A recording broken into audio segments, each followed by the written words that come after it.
everyone, I'm Ellie Tomlins. I'm the Chief People Officer at Britvic. I'm going to be the sponsor for our Be Empowered network, which is our network to support the pursuit of gender equality. The gender agenda is dear to my own heart and is an incredibly important set of goals for us as an organisation. We do need to encourage the development of our females, and we need to ensure that we are getting much more representation across the board, particularly in, I would say, commercial roles and operation roles and in supply chain.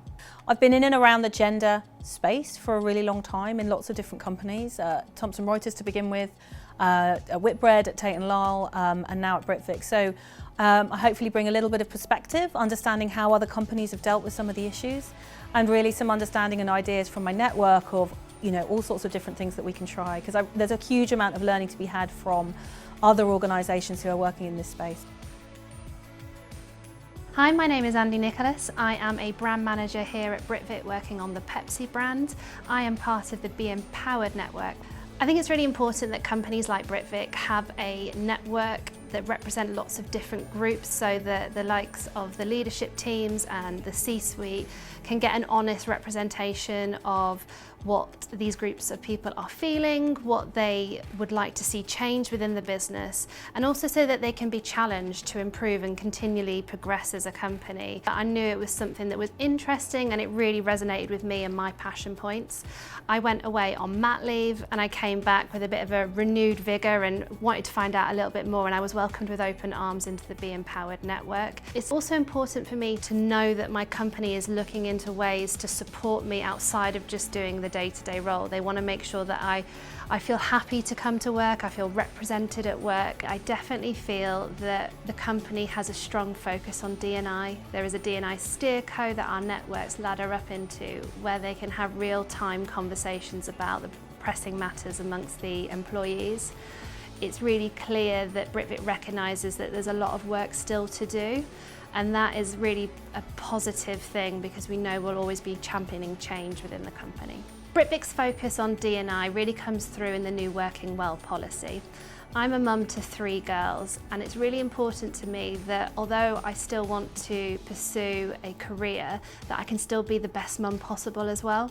At previous companies I've worked for, coming back from mat leave hasn't been the best experience, and I've not been made to feel as included and as supported, whereas coming back off mat leave and my experience here at Britvic, it was very much so polar opposite. Through Working Well, I've been able to make sure that I can be at pickup for most days, and there's never too much of a stress to get there, because if I need to move a meeting or do a little bit of work in the evening, it's not frowned upon and it's completely acceptable. I've also been able to introduce a free hour on a Friday where I can take my little girl to a swimming lesson and work my meetings and my workload around that, and that really makes me feel a lot better. I have a lot less mum guilt, and it still makes me feel like I'm going to progress my career and it's not hindering me in any way. In my late 20s, a great friend of mine, Sarah Grant, and I used to say, oh, I don't want to be part of the women's group. Why would we want to be singled out for being female? Why don't we want to just be brilliant at doing what we do and have that be the calling card, rather than having to be a woman in the women's network? And I was reflecting on how much things have changed, and I think 2 things really stood out as really changing my perception on that. The first was when I was at Thomson Reuters and I was asked to look after the inclusion and diversity agenda for the group. Because when you're in that role and you're really trying to generate energy and create engagement, you suddenly realise how disproportionately important it is to have lots of people involved and have an active network that can create listening for you and give you insight and give you intel onto what the experience is on the ground. The second thing that happened in my 30s were 2 things. One, I had girls. And when you're trying to raise girls in a very gendered world and you're trying to give them a sense of strength and a sense of gender neutrality, actually you're often navigating a minefield. And then I think at a personal level, I was in HR, so there was a lot of women around, but a lot of friends who I went to university with who were brilliant women started to have interesting hiccups at the later stages of their career in CEO searches, getting mansplained in companies that they had founded with co-founders and getting sort of shut out of things. And the gender component of their careers almost became more important later on.